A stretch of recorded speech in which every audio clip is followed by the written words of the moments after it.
Hello. അപ്പോൾ ഇന്ന് നമുക്ക് ഓലൻ ഉണ്ടാക്കിയാലോ? എങ്ങനെയാണ് ഉണ്ടാക്കാൻ നോക്കാം. ഞാനിവിടെ കുമ്പളം കൊണ്ടാട്ടോ ഉണ്ടാക്കണേ. കുമ്പളത്തിലേക്ക് ഒരു പച്ചമുളക്, നിങ്ങളുടെ എരിവിനനുസരിച്ച്, പിന്നെ കുറച്ച് കറിവേപ്പില, പിന്നെ ഉപ്പ്.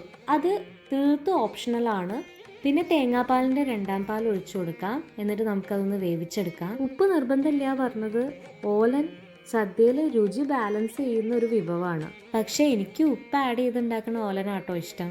ഇനി നമുക്ക് കുക്കറിൽ പയറ് വേവിക്കാം. അതിൽ കുറച്ച് ഉപ്പും വെള്ളവും ആഡ് ചെയ്തിട്ട് നമുക്കൊരു 4 വിസിൽ നമ്മുടെ പയറ് വെന്തോളും. ഇനി നമുക്ക് വേവിക്കാൻ വെച്ച കുമ്പളത്തിലേക്ക് ഈ പയർ ആഡ് ചെയ്ത് കൊടുക്കാം.